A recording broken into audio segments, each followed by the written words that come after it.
الحمد لله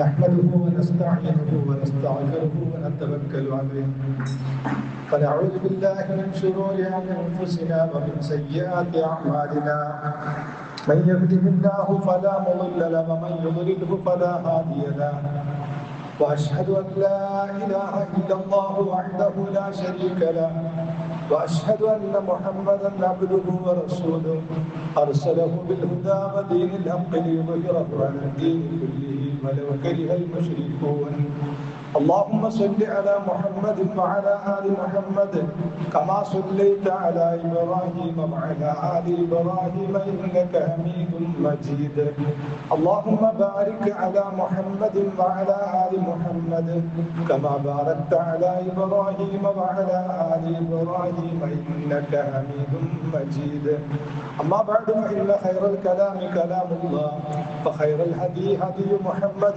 صلى الله عليه وسلم وشر الأمور محدثاتها وكل محدثة بدعة وكل بدعة ضلالة وكل ضلالة في النار أيها الناس أوصيكم وإياي أولا بتقوى الله رب اشرح لي صدري ويسر لي أمري واحلل عقدة من لساني يفقهوا قولي إن أريد إلا الإصلاح ما استطعت وما توفيقي إلا بالله عليه توكلت وإليه أنيب أعوذ بالله من الشيطان الرجيم يا أيها الذين آمنوا اتقوا الله وقولوا قولا سديدا يصلح لكم أعمالكم ويغفر لكم ذنوبكم ومن يطع الله ورسوله فقد فاز فوزا عظيما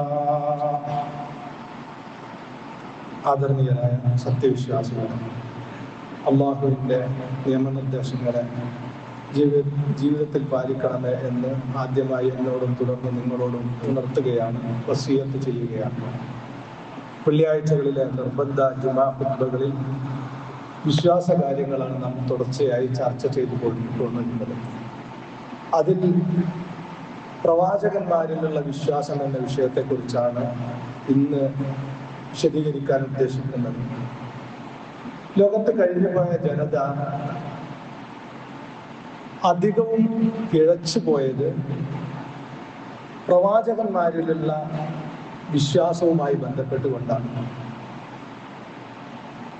പ്രവാചകന്മാർ മനുഷ്യരിൽ ഏറ്റവും ശ്രേഷ്ഠരായിരുന്നു, മാതൃകായോഗ്യരായി ജീവിച്ചവരായിരുന്നു. തിന്മകളിൽ അകപ്പെടാതെ എല്ലാവരുടെയും വിശ്വാസികളുടെ മുഴുവൻ മനസ്സിൽ ആരാധ്യരായി എന്ന് പറയാവുന്ന മലയാള പദമാണ് ആരാധ്യൻ എന്ന് പറയാൻ പാടില്ല. എന്താ പറഞ്ഞാൽ അങ്ങേയറ്റത്തെ ആദരവ് ലഭിച്ചുകൊണ്ട് ജീവിച്ചവരായിരുന്നു. അത്തരത്തിലുള്ള പ്രവാചകന്മാരെ കുറിച്ചുള്ള വിശ്വാസങ്ങളിൽ അവരോടുള്ള സ്നേഹവും ആദരവും അതിന് കവിഞ്ഞ് കൊണ്ടാണ് സമൂഹത്തിൽ അധികവും പിഴച്ചു പോയത് എന്ന് നമുക്ക് കാണാൻ കഴിയും. അതുകൊണ്ട് തന്നെ പ്രവാചകന്മാരെ കുറിച്ചുള്ള വിശ്വാസം എന്തായിരിക്കണമെന്നും പ്രവാചകന്മാരുടെ ദൗത്യം എന്തായിരുന്നു എന്നും വളരെ വ്യക്തമായി ഓരോ പ്രവാചകനും സമൂഹത്തെ പഠിപ്പിച്ചിരുന്നു. എന്നിട്ട് പോലും സമൂഹം ആ പ്രവാചകന്മാരിലുള്ള വിശ്വാസത്തിൽ പിഴച്ചുപോയി എന്നാണ് നമുക്ക് കാണാൻ കഴിയുന്നത്. മനുഷ്യന്റെ ശത്രുവായ പിശാച് പലതരത്തിലുള്ള ന്യായീകരണങ്ങൾ തോന്നിപ്പിച്ചു കൊടുത്തുകൊണ്ട് അള്ളാഹു അവനിലേക്ക് ക്ഷണിക്കാൻ വേണ്ടി, അള്ളാഹുവിനെ ലോകത്ത് പരിചയപ്പെടുത്താനും അള്ളാഹുവിലേക്ക് ജനങ്ങളെ ക്ഷണിക്കാനും വേണ്ടി നിയോഗിക്കപ്പെട്ട പ്രവാചകന്മാരെ തന്നെ ജനങ്ങൾ ആരാധിക്കുന്ന ഒരവസ്ഥയിലേക്ക് എല്ലാ കാലഘട്ടത്തിലും പിശാച് മനുഷ്യനെ എത്തിച്ചു എന്നത് നമുക്ക് കാണാൻ കഴിയും. വിശുദ്ധ ഖുർആൻ പറയുന്നത് ലോകത്ത് കഴിഞ്ഞു പോയ ഒരു സമൂഹങ്ങളിലേക്കും പ്രവാചകന്മാരെ അള്ളാഹു നിയോഗിക്കാതിരുന്നിട്ടില്ല എന്നാണ്. ഒരു താക്കീതുകാരൻ കഴിഞ്ഞു പോയിട്ടില്ലാത്ത ഒരു ജനതയും കഴിഞ്ഞു പോയിട്ടില്ല എന്നാണ്. മറ്റൊരായത്തിൽ അള്ളാഹു പറഞ്ഞു, വലഖദ് ബഅസ്നാ ഫീ കുല്ലി ഉമ്മത്തിൻ റസൂലാ, എല്ലാ സമൂഹങ്ങളിലേക്കും നാം ദൂതന്മാരെ നിയോഗിച്ചിട്ടുണ്ട് എന്ന്. നമുക്കറിയാം, മഹാനായ ആദം നബി അലൈഹിസ്സലാം ആദ്യ മനുഷ്യൻ അദ്ദേഹത്തിന്റെ ഇണ ഹവ്വ. ആ ആദമും ഹവ്വയും അവർക്ക് മക്കളുണ്ടായി. അവർക്ക് മക്കളായി. അങ്ങനെ ലോകത്ത് ആദ്യം ഭൂമിയിൽ മനുഷ്യരെന്ന് പറയാവുന്നത് ആദം നബി അലൈഹിസ്സലാമും അവരുടെ മക്കളും മാത്രമാണ്. ആദം നബി അലൈഹിസ്സലാമിനും മക്കൾക്കും അള്ളാഹുവിനിടയിൽ നിർത്താവുന്ന ഒരു ഇടയാളനില്ല. അവര് അള്ളാഹുവിനെ മാത്രം ആരാധിച്ച് അങ്ങനെ അള്ളാഹുവിന് മാത്രം കീഴ്പ്പെട്ടുകൊണ്ട് അള്ളാഹുവിന്റെ നിയമങ്ങൾക്ക് കീഴൊതുങ്ങിക്കൊണ്ട് അങ്ങനെ ജീവിച്ചു പോന്നു. അങ്ങനെ ജീവിച്ചു പോരുന്നതിനിടയിൽ കുറെ തലമുറകൾ കഴിഞ്ഞപ്പോ, ഏതാണ്ട് ഒരു 8-10 തലമുറ കഴിയുമ്പോ മുൻകഴിഞ്ഞു പോയ തലമുറകളിൽ പെട്ട നല്ല മനുഷ്യന്മാർ, ആ നല്ല മനുഷ്യന്മാരുടെ രൂപവും ചിത്രവും ഉണ്ടാക്കി വെക്കാൻ തുടങ്ങി. നൂഹ് നബി അലൈഹിസ്സലാം ജനങ്ങളോട് പ്രബോധനം ചെയ്തപ്പോ ആ സമൂഹത്തിൽപ്പെട്ട നേതാക്കന്മാര് പറഞ്ഞ ഒരു വാചകം, ആശയം വിശുദ്ധ ഖുർആൻ നമുക്ക് പഠിപ്പിച്ചിരുന്നത് സൂറത്ത് നൂഹിലൂടെ. وقالوا لا تذرن آلهتكم ولا تذرن ودا ولا سواعا ولا يغوث ويعوق ونسرا. നൂഹ് നബി അലൈഹിസ്സലാം പ്രബോധനം ചെയ്ത ആ സമൂഹത്തിലെ പ്രമാണിമാര് പറഞ്ഞു, ലാ തദറുന്ന ആലിഹത്തക്കും, നിങ്ങൾ ആരാധിച്ചു വരുന്ന ആരാധ്യന്മാരെ നിങ്ങൾ കൈയൊഴിയരുത്. വലാ തദറുന്ന വദ്ദൻ വലാ സുവാഅൻ വലാ യഗൂസ വയഊഖ വനസ്റ, വദ്ദിനെയും സുവാഇനെയും യഗൂസിനെയും യഊഖിനെയും നസ്റിനെയും ഒന്നും നിങ്ങൾ കൈയൊഴിയരുത്. കാരണം നമ്മൾ പരമ്പരാഗതമായി ആരാധിച്ചു പോരുന്ന മഹാന്മാരായ ആരാധ്യന്മാരാണ് അവർ. ഈ ആയത്തിനെ വിശദീകരിച്ചുകൊണ്ട് മഹാനായ ഇമാം റാസി റഹ്മത്തുള്ളാഹി അലൈഹി സമൂഹത്തിലേക്ക് എങ്ങനെയാണ് ശിർക്ക് കടന്നു വന്നത് എന്ന് വിശദീകരിക്കുന്നുണ്ട്. ആദം നബി അലൈഹിസ്സലാമിനും മക്കൾക്കും അവർക്കിടയിൽ നിശ്ചയിക്കാവുന്ന ഒരു ഇടയാളന്മാരില്ല. അള്ളാഹുവിനും അവർക്കും ഇടയിൽ ഒരു മധ്യവർത്തികളില്ല. ഒരൊറ്റ സമൂഹമായി അള്ളാഹുവിനെ മാത്രം ആരാധിച്ച് വരുന്ന ഒരു സമൂഹമാണ്. അതുകൊണ്ടാണ് അള്ളാഹു ഖുർആനിൽ കാനന്നാസു ഉമ്മത്തൻ വാഹിദ, ഒരൊറ്റ സമൂഹമായിരുന്നു ജനസമൂഹം എന്ന് പറഞ്ഞത്. അങ്ങനെ ആ സമൂഹത്തിലേക്ക് കാലം കുറെ പിന്നിട്ടപ്പോ മഹാന്മാരായ കുറെ ആളുകൾ കഴിഞ്ഞുപോയി. എന്നിട്ട് ആ സമൂഹത്തിലേക്ക് എങ്ങനെ ശിർക്ക് കടന്നു വന്നു എന്ന് ഈ ആയത്തിന്റെ വിശദീകരണത്തിൽ മഹാനായ ഇമാം റാസി റഹ്മത്തുള്ളാഹി അലൈഹി പറയാം, റുബ്ബമാ മാത മലിക്കുൻ അദീമുൻ, വലിയൊരു രാജാവ് അവരുടെ കൂട്ടത്തിൽ മരണപ്പെട്ടു പോകുമ്പോ, ഔ ശഖ്സുൻ അദീം, അല്ലെങ്കിൽ മഹാനായ വ്യക്തി മരണപ്പെട്ടു പോകുമ്പോ, ഫകാനു യത്തഖിദൂന തിംസാലൻ, അവരൊരു അലാ സൂറത്തിഹി, അവരുടെ രൂപത്തിൽ, ആ മഹാനായ ആളുടെ രൂപത്തിൽ ഒരു രൂപം ഉണ്ടാക്കി വെക്കും. ഫയൻദുറൂന ഇലൈഹി, അവരാ മഹാനോടുള്ള ബഹുമാനം കൊണ്ട് ഇതിങ്ങനെ കണ്ടുകൊണ്ടിരിക്കും. ആ ഒരു മഹാനോട്, ഇപ്പൊ നമ്മുടെ നാട്ടിലൊക്കെ പല സ്ഥലങ്ങളിലും പല മഹാന്മാരുടെയും, മഹാത്മാഗാന്ധിയുടെ, അതുപോലെയുള്ള പട്ടേലിന്റെ, അങ്ങനെ പല പ്രതിമകളുണ്ടല്ലോ. അതൊക്കെ അവരോടുള്ള ആദരവ് കൊണ്ട് അവർ ഓർമ്മിക്കപ്പെടേണ്ടവരാണ് എന്നുള്ള നിലക്ക് ഉണ്ടാക്കി വെച്ചതാണല്ലോ. അങ്ങനെ ഉണ്ടാക്കി വെച്ചു. പല്ലദീന ജാഉ മിൻ ബഅദി ദാലിക, ശേഷം വന്ന ആ തലമുറ അങ്ങ് കഴിഞ്ഞു പോയതിനു ശേഷം വന്ന സമൂഹം വന്നു, അവർ വിചാരിച്ചു അന്ന ആബാഹും കാനു യഅബുദൂനഹ, നമ്മളെ പിതാക്കന്മാരൊക്കെ ആദരിച്ചിരുന്ന ഒരു ആളാണല്ലോ ഇത്. എന്നിട്ട് അവരതിനെ ഫസ്തഗലൂബി ഇബാദത്തിയ, അങ്ങനെ അവര് ആദ്യം ഒരു പുഷ്പാർച്ചന നടത്താൻ തുടങ്ങി. തൊട്ടടുത്ത തലമുറ അവിടെ ചന്ദനത്തിരി കത്തിച്ചു വെക്കാൻ തുടങ്ങി. അങ്ങനെ കാലക്രമേണയാണ് ഈ മഹാന്മാരൊക്കെ ആരാധ്യന്മാരായി വന്നിട്ടുള്ളത് എന്ന്. അങ്ങനെയാണ് പരമ്പരാഗതമായി ഈ സമൂഹം ഓരോന്നോരോന്ന് കഴിയുമ്പോ, ഇപ്പോ കേരളത്തിൽ ഞാൻ ചിന്തിക്കുന്നത്, തൗഹീദി പ്രസ്ഥാനം ഇല്ലായിരുന്നുവെങ്കിൽ മുഹമ്മദ് നബി സല്ലല്ലാഹു അലൈഹി വസല്ലമയുടെ വരെ വിഗ്രഹം സമൂഹത്തിൽ വന്നിട്ടുണ്ടാകും. ആ രൂപത്തിൽ ആണ് സമൂഹത്തിൽ പോയിക്കൊണ്ടിരിക്കുന്നത്. കാരണം വിഗ്രഹാരാധന തെറ്റാണ്, പ്രവാചകൻ ആരാധിക്കപ്പെടാൻ പാടില്ല എന്ന് പറയുന്ന ഒരു സമൂഹം ഇവിടെ ഇല്ലായിരുന്നുവെങ്കിൽ മുഹമ്മദ് നബിയുടെ വിഗ്രഹം വരെ വരുമായിരുന്നു. ഏതുവരെ എത്തി? ആ മുഹമ്മദ് നബിയോടുള്ള ആദരവ് അതിന് കവിഞ്ഞ് ഇപ്പൊ ഈ ശോഭയാത്ര പോലെ മുഹമ്മദ് നബിയുടെ രൂപം എഴുന്നള്ളിക്കുന്ന, അല്ലെങ്കിൽ ഈ കുതിരപ്പുറത്തോ മറ്റോ മുഹമ്മദ് മുസ്തഫ എന്ന പേരിൽ ഒരു ഉണ്ണി നബിയെ അവരോധിച്ചുകൊണ്ട് എഴുന്നള്ളിക്കുന്ന ഒരു അവസ്ഥയിലേക്ക് വരെ എത്തി. അപ്പൊ കാലക്രമേണ ആദരവ് അതിര് കവിഞ്ഞുകൊണ്ടാണ് ആരാധനയായിട്ടുള്ളത്.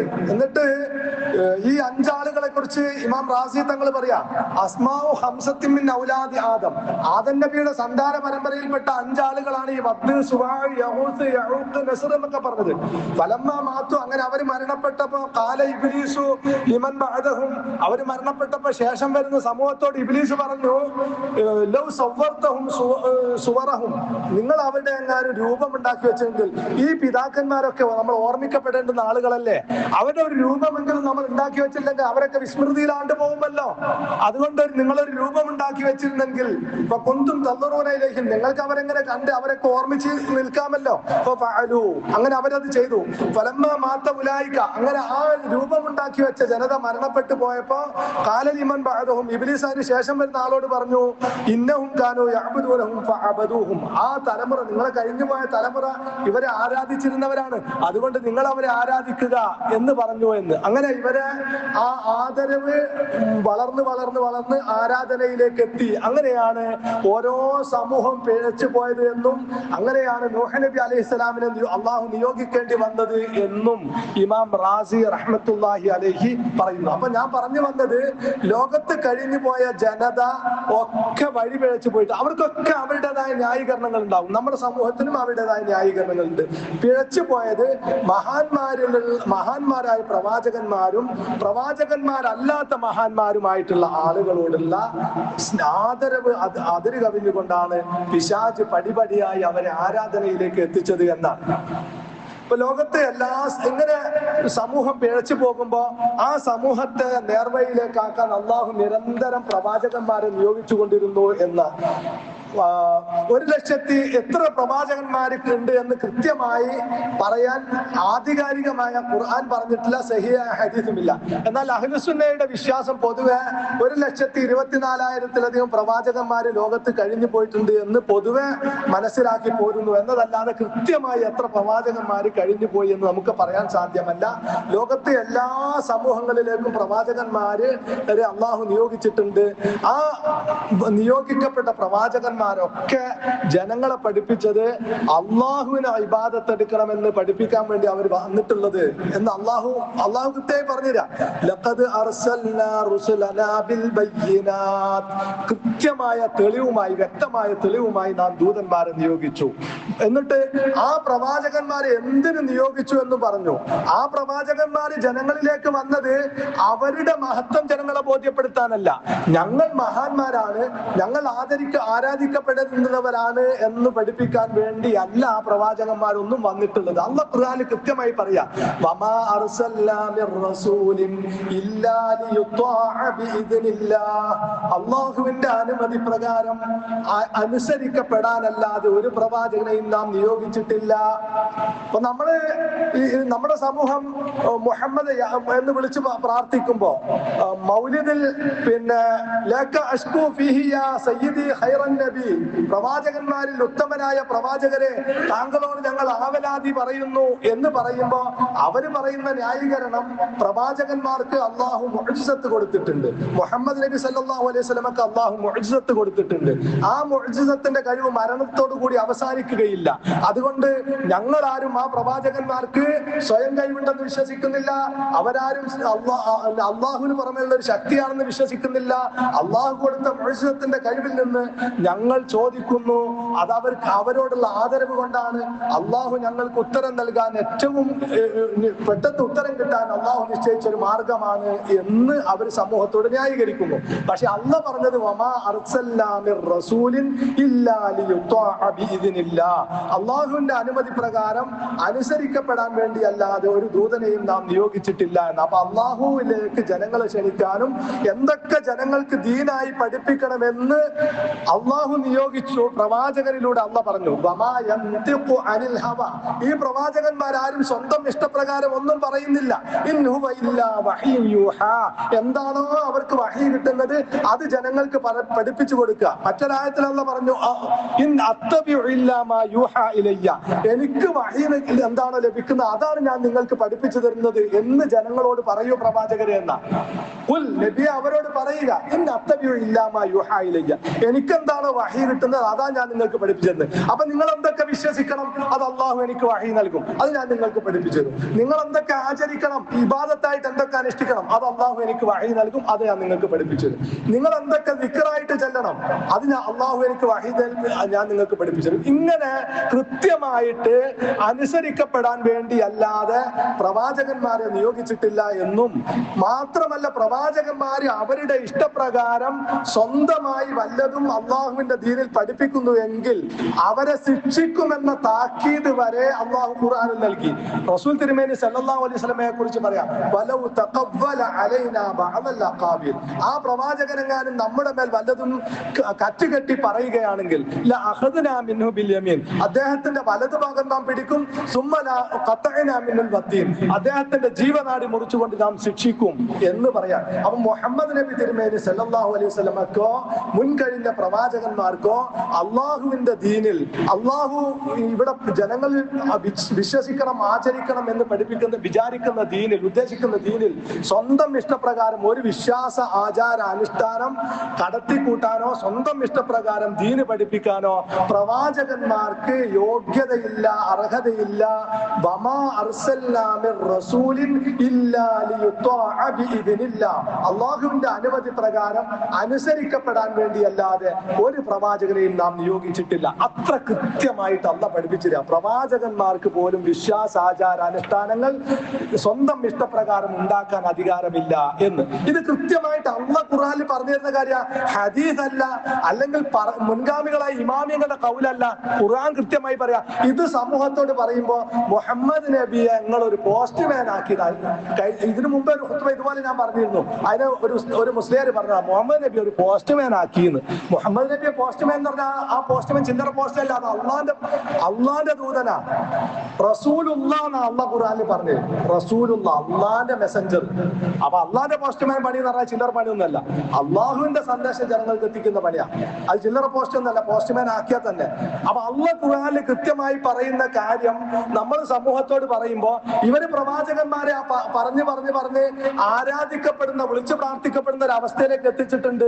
ആ അവസ്ഥയിൽ നിന്ന് യഥാർത്ഥമായ വിശ്വാസം ഇന്നതായിരിക്കണം പ്രവാചകന്മാരിലുള്ള എന്ന് അള്ളാഹുവിന്റെ ഖുർആൻ ഉദ്ധരിച്ച് നമ്മൾ പറയുമ്പോ ഇവർക്ക് ജനങ്ങളെ ചൂഷണം ചെയ്യാൻ കഴിയില്ല. എന്നിട്ട് പറയാം നിങ്ങൾ പ്രവാചകന്മാരെ പോസ്റ്റ്മാന്റെ ഒരു സ്ഥാനത്താക്കി എന്ന്. അപ്പൊ അള്ളാഹ് കൃത്യമായി പറഞ്ഞു, റസൂലുള്ളാഹ് എന്നല്ലേ അള്ളാഹ് പറഞ്ഞത്, അള്ളാന്റെ മെസ്സഞ്ചർ എന്നാണ്, അള്ളാന്റെ മെസ്സഞ്ചറാണ്. അത് വലിയ യോഗ്യത തന്നെ. അപ്പൊ നോക്കൂ, നിങ്ങൾ സ്വന്തം ഇഷ്ടപ്രകാരം ഏതെങ്കിലും ഒരു കാര്യം മുഹമ്മദ് നബി തിരുമേനി സല്ലല്ലാഹു അലൈഹി വസല്ലമക്ക് തീരുമാനിക്കാനും നടപ്പിൽ വരുത്താനും ദീനിൽ അധികാരമുണ്ടായിരുന്നുവെങ്കിൽ മുഹമ്മദ് നബി അത് ചെയ്യേണ്ടുന്ന പല സന്ദർഭങ്ങളും ഉണ്ടായിരുന്നു. നോക്കൂ നിങ്ങൾ, റസൂലുള്ളാഹി സ്വല്ലല്ലാഹു അലൈഹി വസല്ലമ മക്കയിൽ നിന്ന് മദീനയിലേക്ക് ഹിജ്റ ചെയ്തു വന്നു. മദീനയിലേക്ക് ഹിജ്റ ചെയ്തു വന്നപ്പോ ഏതാണ്ട് 10-16 മാസത്തോളം പിന്നെ മദീനയിൽ നിന്ന് ബൈത്തുൽ മുഖദ്ദസിലേക്കാണ് തിരിഞ്ഞു നിസ്കരിക്കുന്നത്. നിസ്കാരം നിർബന്ധമാക്കിയതിനു ശേഷം ബൈത്തുൽ മുഖദ്ദസിലേക്ക് ഖിബ്ലയാക്കിയാണ് നിസ്കരിക്കുന്നത്. ഈ മുൻകഴിഞ്ഞ സമൂഹങ്ങൾ, ജൂത ക്രിസ്ത്യാനികൾ, അവരുടെ അടുത്തുള്ള തൗറാത്തിലും ഇഞ്ചീലിലുമൊക്കെ വേദഗ്രന്ഥങ്ങളിൽ മക്കയിലെ പാറാൻ പർവ്വതം കേന്ദ്രമാക്കി പ്രവർത്തിക്കുന്ന ഒരു പ്രവാചകൻ വരുമെന്ന സന്തോഷ വാർത്തയാണുള്ളത്. പക്ഷെ മുഹമ്മദ് നബി ആവട്ടെ തിരിഞ്ഞു നിൽക്കുന്നത് ഫലസ്തീനിലേക്കാണ്. അപ്പൊ ഇത് കള്ളപ്രവാചകനാണെന്ന് ജൂതന്മാരും ക്രിസ്ത്യാനികളും വ്യാപകമായി മദീനയിൽ പ്രചരിപ്പിക്കാൻ തുടങ്ങി. മദീനയിൽ കാര്യമായിട്ടുണ്ടായിരുന്ന വിഭാഗമാണ് ക്രിസ്ത്യാനികൾ, ജൂതന്മാർ 3 ജൂതഗോത്രങ്ങൾ ഉണ്ടായിരുന്നു. അപ്പൊ അവരുടെ അടുക്കലുള്ള ഗ്രന്ഥത്തിൽ മക്ക കേന്ദ്രമാക്കി പ്രവർത്തിക്കുന്ന ഒരു പ്രവാചകൻ വരുമെന്നാണ് പറഞ്ഞിട്ടുള്ളത്. അപ്പം ഇത് കള്ളപ്രവാചകനാണ് എന്ന് ജനങ്ങളൊക്കെ പ്രചരിപ്പിക്കാൻ തുടങ്ങി. കാരണം ബൈത്തുൽ മുഖദ്ദസിലേക്ക് തിരിഞ്ഞിട്ട് നമസ്കരിക്കുന്നത് ആ റസൂലിന്റെ മനസ്സാൽ വല്ലാതെ അസ്വസ്ഥമായി. എന്നിട്ട് പോലും റസൂലുള്ളാഹി സ്വല്ലല്ലാഹു അലൈഹി വസല്ലമ സ്വന്തം ഇഷ്ടപ്രകാരം ഖിബ്ല മക്ക ഹറമിലേക്ക് തിരിഞ്ഞിരിക്കുക എന്ന് തീരുമാനിച്ചിട്ടില്ല. അങ്ങനെ ഒരു 10-16 മാസം കഴിഞ്ഞിട്ട് അള്ളാഹു വഹി ഇറക്കാൻ, ഖദ് നറാ തഖല്ലുബ വജ്ഹിക ഫിസ്സമാഇ فلنولينك قبلة ترضاها فول وجهك شطر المسجد الحرام قد نرى تقلب وجهك في السماء. താങ്കളുടെ മുഖം അസ്വസ്ഥമായി ആകാശത്തിലേക്ക് തിരിയുന്നത് നാം കാണുന്നു. അത് നറാ തഖല്ലുബ വജീക ഫിസ്സമാ, അസ്വസ്ഥമായിക്കൊണ്ട് താങ്കളുടെ മുഖം, കാരണം ജനങ്ങളൊക്കെ നിഷേധിക്കാണ്. അപ്പൊ മുഹമ്മദ് നബി ഇങ്ങോട്ട് ഹറമിലേക്ക് മക്കയിലേക്ക് തിരിച്ചെങ്കിൽ ആളുകളൊക്കെ വിശ്വസിക്കും.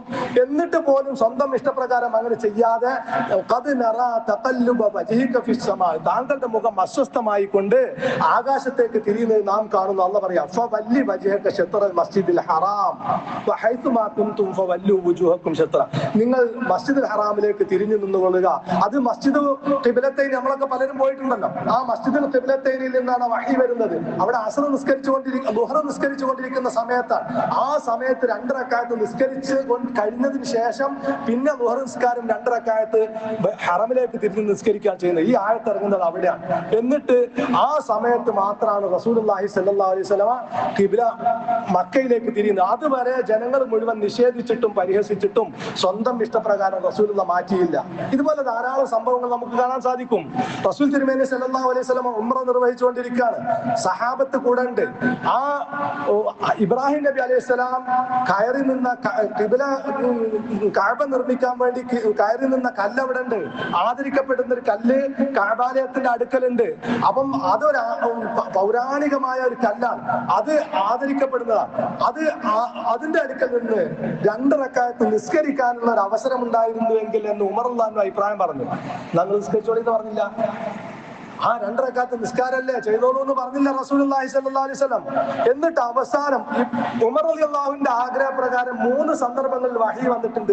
അതിൽ ഒന്ന് ഇതാ, വത്തഖിദൂ മിൻ മഖാമി ഇബ്രാഹീമ മുസല്ല, നിങ്ങൾ മഖാം ഇബ്രാഹിമിന്റെ സമയം നിസ്കാര സ്ഥലമായി സ്വീകരിച്ചു കൊള്ളുക എന്ന വഹി ഇറങ്ങിയപ്പോൾ റസൂലുള്ളാഹി സ്വല്ലല്ലാഹു അലൈഹി വസല്ലം അവിടെ 2 റക്അത്ത്, ഉംറയ്ക്ക് ശേഷമുള്ള 2 റക്അത്ത് നിസ്കാരം അവിടുന്ന് നിർവഹിക്കാൻ വേണ്ടി പറഞ്ഞു, ആ മഖാം ഇബ്രാഹിമിന്റെ പിന്നിൽ നിന്നുകൊണ്ട്. ഇതുപോലെ പല സന്ദർഭങ്ങളും റസൂൽ തിരുമേനി സല്ലല്ലാഹു അലൈഹി വസല്ലമ സ്വന്തം ഇഷ്ടപ്രകാരം ദീന് പഠിപ്പിക്കാതെ അള്ളാഹുവിന്റെ വഹി കിട്ടിയതിന് ശേഷം മാത്രം ദീന് പഠിപ്പിച്ചത്. കാരണം സ്വന്തം ഇഷ്ടപ്രകാരം ദീനില് വിശ്വാസാചാരങ്ങൾ ഉണ്ടാക്കുമ്പോൾ അത് പലതും അബദ്ധങ്ങളായി മാറും. അപ്പൊ നമ്മുടെ സമൂഹത്തിൽ തന്നെ പലതും അബദ്ധങ്ങളായി നമുക്ക് കാണാൻ സാധിക്കും. നമ്മുടെ ഖുതുബയുടെ സമയത്തിന്റെ പരിമിതി കൊണ്ട് ഞാൻ ഇപ്പൊ അത് വിശദീകരിക്കുന്നില്ല, ഇൻഷാ അല്ലാഹ് പലതും വിശദീകരിക്കാം. അപ്പം സ്വന്തം ഇത് അള്ളാഹുവിന്റെ ദീനാണ്, സർവജ്ഞനാണ് അള്ളാഹു.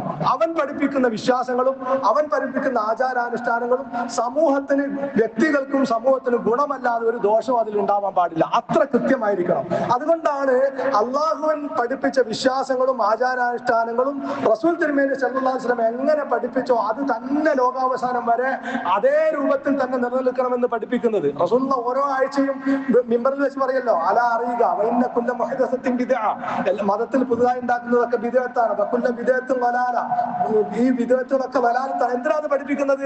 അള്ളാഹ് മനുഷ്യർക്ക് ഗുണകരമല്ലാത്ത ഒരു ആചാരമോ ഒരു വിശ്വാസമോ ഒരു അനുഷ്ഠാനമോ അള്ളാഹിന്റെ ദീനിലില്ല.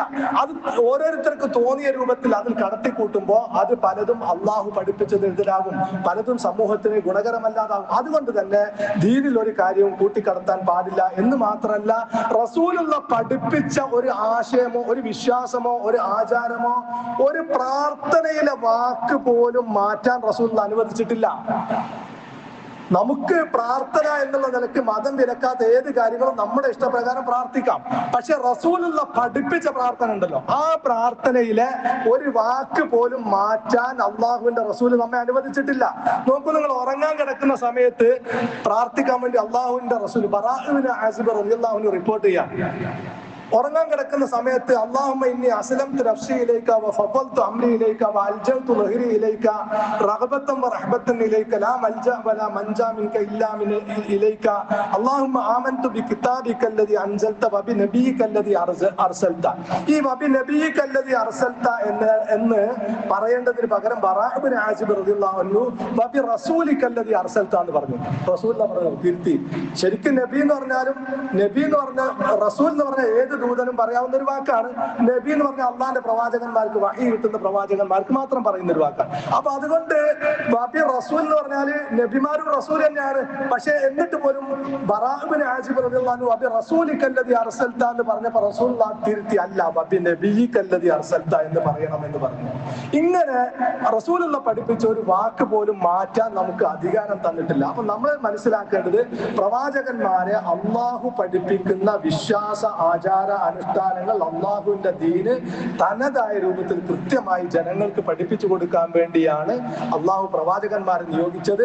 അതിൽ നമുക്ക് നമ്മുടെ ഇഷ്ടപ്രകാരം ഒരു കാര്യവും മാറ്റത്തിരുത്തലുകൾ വരുത്താനുള്ള അധികാരമില്ല. പലരും പല ന്യായീകരണങ്ങളും പറഞ്ഞ് പല മാറ്റത്തിരുത്തലും വരുത്തിക്കൊണ്ട് ദീനിനെ വികൃതമാക്കുന്ന ഒരു അവസ്ഥ നമ്മുടെ സമൂഹത്തിൽ കാണാൻ സാധിക്കും. അപ്പൊ പ്രവാചകന്മാരെ കുറിച്ച് അള്ളാഹു എന്താണോ പറഞ്ഞത് അതായിരിക്കണം നമ്മുടെ വിശ്വാസം. ആ വിശ്വാസാചാരങ്ങൾ വെച്ച് പുലർത്തുന്നവരെ മാത്രമാണ് അള്ളാഹു ഇഷ്ടപ്പെടുന്നത്, പ്രവാചകന്മാർ റസൂലും ഇഷ്ടപ്പെടുന്നത്. റസൂല് പഠിപ്പിച്ചിടത്ത് നിൽക്കുന്നവരെയാണ് അള്ളാഹുവും ഇഷ്ടപ്പെടുന്നത്, റസൂലും ഇഷ്ടപ്പെടുന്നത്. അല്ലാതെ നമുക്ക് തോന്നിയ രൂപത്തിൽ എന്തെങ്കിലും ആചാരാനുഷ്ഠാനങ്ങൾ ഉണ്ടാക്കുന്നവരെ അല്ല എന്ന് നമ്മൾ മനസ്സിലാക്കുക. അള്ളാഹു ദീനിനെ യഥാവിധി മനസ്സിലാക്കിക്കൊണ്ട് യഥാർത്ഥ മുസ്ലിമായി ജീവിച്ച് ഈമാനോടുകൂടി മരിക്കാൻ എനിക്കും നിങ്ങൾക്ക് തൗഫീഖ് നൽകുമാറാകട്ടെ.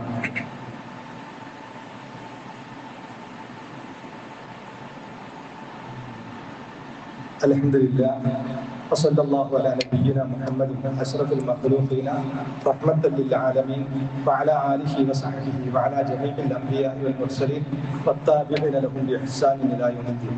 ഇത്തഖുല്ലാഹ യാ ഇബാദല്ലാഹ്. ആദരണീയരായ സത്യവിശ്വാസികളെ, ഒരിക്കൽ കൂടി അള്ളാഹുവിന്റെ വിധിവിലക്കുകളെ ജീവിതത്തിൽ പാലിക്കണമേ എന്ന് പുലർത്തുകയാണ്, വസിയത്ത് ചെയ്യുകയാണ്. പ്രവാചകന്മാരുടെ വിശ്വാസം വളരെ വിശദമായി വിശദീകരിക്കേണ്ടുന്ന അതാണ്. ഓരോ കാര്യങ്ങളും മുൻകഴിഞ്ഞ വേദഗ്രന്ഥങ്ങളിൽ പ്രവാചകന്മാരെ കുറിച്ചുള്ള റസൂൽ തിരുമേനിയെ കുറിച്ചുള്ള താക്കീതുകൾ, അതുപോലെ തന്നെ പ്രവാചകന്മാരെ കുറിച്ച് സമൂഹം വെച്ച് പുലർത്തുന്ന ധാരണകൾ, പ്രവാചകന്മാർ മനുഷ്യരാവാൻ പാടില്ല, അവര് അമാനുഷികതകളുള്ളവരാവണം, അതിമാനുഷ്യരാവണം എന്നുള്ള ധാരണകളൊക്കെ സമൂഹം വെച്ച് പുലർത്തിയിരുന്നു. ഇപ്പൊ ഖുർആന് മക്കയിലെ മുശ്രിക്കുകൾ ഞങ്ങളെപ്പോലെ തിന്നുകയും കുടിക്കുകയും അങ്ങാടിയിലൂടെ നടക്കുകയും ചെയ്യുന്ന ഒരു സാധാരണ മനുഷ്യരാണോ? സാധാരണ മനുഷ്യൻ എന്ന് പറഞ്ഞാൽ എല്ലാ തമ്മാട്ടുകളും മുഴുകി ജീവിക്കുന്ന ആ നിലക്കുള്ളല്ല, തെറ്റുകളൊന്നും ചെയ്യാതെ സാധാരണ നമ്മളെപ്പോലൊക്കെയുള്ള മനുഷ്യരാണോ നിയോഗിക്കുന്നത് എന്ന് ചോദിച്ചിരുന്നു. അപ്പം ഖുർആന് വളരെ കൃത്യമായിട്ട് അതിന് പറഞ്ഞു, വമാ അർസൽനാ മിൻ ഖബ്ലിക ഇല്ലാ റിജാലൻ നൂഹി ഇലൈഹിം. താങ്കൾക്ക് മുമ്പും മനുഷ്യരെ അല്ലാതെ ഒരു ആളെയും നാം പ്രവാചകനായിട്ട് നിയോഗിച്ചിട്ടില്ല. അപ്പൊ മലക്കിനെ മനുഷ്യരൂപത്തിൽ പ്രവാചകനായി നിയോഗിച്ചുള്ള കുഴപ്പം എന്താന്ന് ചോദിച്ചാല് ആൾക്കാർ പറയും അത് മലക്കാണ്, അവര് പരിശുദ്ധരായി ജീവിക്കുന്നത് പോലെ ഞങ്ങൾക്ക് കഴിയില്ല എന്ന് അള്ളാഹുവിനെതിരെ ന്യായവാദം ഉന്നയിക്കും. അത് അള്ളാഹ് പറഞ്ഞു ഖുർആനില്, റുസുലൻ മുബശ്ശിരീന വ മുൻദിരീന ലിഅല്ലാ യകൂന അലല്ലാഹി ഹുജ്ജത്തുൻ ബഅദ റസൂൽ. ദൂതന്മാരെ നിങ്ങളുടെ കൂട്ടത്തിൽ നിന്ന് തന്നെ തെരഞ്ഞെടുക്കുന്നത് എന്തിനാന്ന് ചോദിച്ചാൽ അവര് നിങ്ങൾക്ക് മാതൃകായോഗ്യരായി ജീവിച്ച് കാണിച്ചു തരും. എന്നിട്ട് നിങ്ങൾക്ക് നാളെ പരലോകത്തെത്തുമ്പോൾ അള്ളാഹ്ക്കെതിരെ ഒരു ന്യായവാദം നിങ്ങൾക്ക് ഉന്നയിക്കാൻ കഴിയില്ല. അതിനു വേണ്ടിയാണ്. അല്ലാതെ ഒരു മലക്കിനെ മനുഷ്യരൂപത്തിലായിക്കൊണ്ട് നിയോഗിച്ചാൽ നിങ്ങൾക്ക് നാളെ പരലോകത്തെത്തിൽ മലക്ക് ജീവിക്കുന്നത് പോലെ ഞങ്ങൾക്ക് കഴിയില്ല എന്ന് പറയാം. അപ്പൊ റുസുലൻ മുബശ്ശിരീന വ മുൻദിരീന, സന്തോഷ വാർത്ത അറിയിക്കുന്നവരും താക്കീതുകാരുമായിക്കൊണ്ട് നാം ദൂതന്മാരെ നിയോഗിച്ചിരിക്കുന്നു. അല്ലാ യകൂന ഈ പ്രവാചകന്മാർ വന്ന ശേഷം ജനങ്ങൾ അള്ളാഹുവിനോട് നാളെ പരലോകത്ത് അള്ളാഹുവിനെതിരെ ന്യായവാദം ഉന്നയിക്കാതിരിക്കാൻ വേണ്ടിയാണ്. അപ്പോൾ കൃത്യമായിട്ട് ജനങ്ങൾക്ക് മാതൃക കാണിക്കാവുന്ന മനുഷ്യരുടെ കൂട്ടത്തിലുള്ള നല്ല മനുഷ്യരെ മാത്രമാണ് അള്ളാഹു പ്രവാചകന്മാരായി നിയോഗിച്ചത്.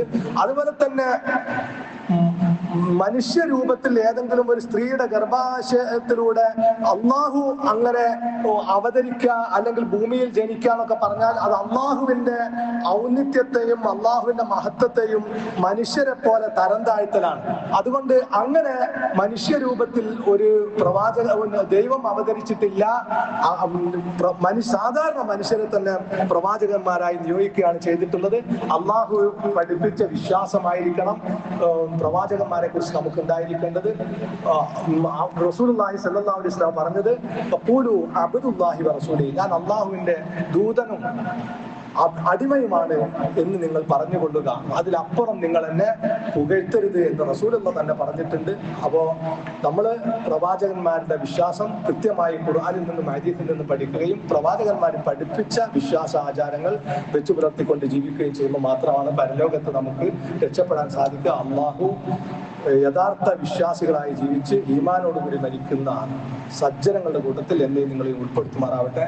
റഹ്മാനായ റബ്ബേ, എല്ലാ വിഷയങ്ങളും കൃത്യമായി മനസ്സിലാക്കിക്കൊണ്ട് ശരിയായ വിശ്വാസാചാരങ്ങൾ നിലനിർത്തിക്കൊണ്ട് ജീവിക്കുന്ന വിശ്വാസികളിൽ ഞങ്ങൾ ഓരോരുത്തരെയും ഉൾപ്പെടുത്തണ റഹ്മാനെ. ഏറ്റവും ശരിയായ സത്യത്തിലേക്ക്, ദീനിന്റെ എല്ലാ വിഷയങ്ങളിലും ഏറ്റവും ശരിയായ സത്യത്തിലേക്ക് നീ ഞങ്ങളെ എത്തിക്കണ റഹ്മാനെ. കാരുണ്യവാനായ റബ്ബെ, അറിഞ്ഞും അറിയാതെയും ഞങ്ങളിൽ സംഭവിച്ചു പോയ വിശ്വാസ രംഗത്ത്, ആചാര രംഗത്ത്, ഞങ്ങളുടെ നിത്യജീവിതത്തിൽ എല്ലാ രംഗത്തും സംഭവിച്ചു പോയ എല്ലാ തെറ്റുകുറ്റങ്ങളും വിശാലമായ കാരുണ്യത്തിന്റെ ഉടമയായ നാഥ, നീ ഞങ്ങളോട് വിട്ടുകൊടുത്ത് ഞങ്ങൾക്ക് മാപ്പാക്കി തരുന്ന റഹ്മാനെ. നിന്റെ അനുഗ്രഹം നേടിയെടുത്തവരുടെ കൂട്ടത്തിൽ ഞങ്ങൾ ഉൾപ്പെടുത്തുന്ന റഹ്മാനെ. മരിക്കുന്ന സമയത്ത് ലാ ഇലാഹ ഇല്ലല്ലാഹ് എന്ന കലിമത്തുൽ തൗഹീദ് അംഗീകരിച്ച് മരിക്കുന്ന വിശ്വാസികളിൽ, വിജയികളിൽ ഞങ്ങളെ ഉൾപ്പെടുത്തുന്ന റഹ്മാനെ. ഞങ്ങളെ ഞങ്ങളുടെ മാതാപിതാക്കൾ, ഇണകൾ, സന്താനങ്ങൾ, കുടുംബാംഗങ്ങൾ എല്ലാവരും നീ യഥാർത്ഥ മുസ്ലിമായി ജീവിക്കുകയും ഈമാനോടുകൂടി മരിപ്പിക്കുകയും നിന്റെ ജന്നാത്തുൽ ഫിർദൗസിൽ ഞങ്ങളെ ഏവരെയും നീ ഒരുമിച്ച് കൂട്ടുകയും ചെയ്യുന്ന റഹ്മാനെ.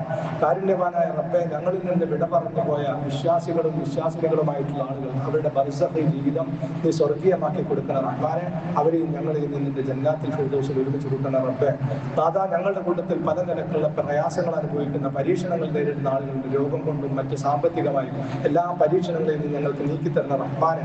ഞങ്ങൾക്ക് രണ്ട് ലോകത്തും നീ ജീവിത വിജയം നൽകുന്ന റഹ്മാനെ. അല്ലാഹുമ്മ ഗ്ഫിർ ലിൽ മുഅ്മിനീന വൽ മുഅ്മിനാത്ത് വൽ മുസ്ലിമീന വൽ മുസ്ലിമാത്ത് വൽ അഹ്യാഇ മിൻഹും വൽ അംവാത്ത് ഇന്നക മുജീബുദ് ദഅവാതി വ യാ ഖാദിയൽ ഹജാത്ത്. اللهم أجرنا من النار، اللهم أجرنا من النار، اللهم أجرنا من النار. ربنا اغفر لنا ولإخواننا الذين سبقونا بالإيمان ولا تجعل في قلوبنا غلا للذين آمنوا ربنا إنك رؤوف رحيم. ربنا هب لنا من أزواجنا وذرياتنا قرة أعين واجعلنا للمتقين إماما. ربنا تقبل منا إنك أنت السميع العليم وتب علينا إنك أنت التواب الرحيم واغفر لنا يا غافر المذنبين. آمين برحمتك يا أرحم الراحمين. وصلى الله على نبينا محمد وعلى آله وصحبه وسلم.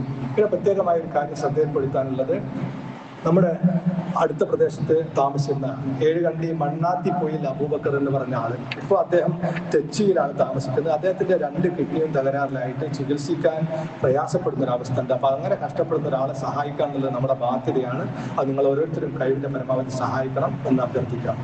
അല്ലാഹു നമ്മുടെ എല്ലാ കർമ്മങ്ങളും സ്വീകരിക്കുമാറാവട്ടെ.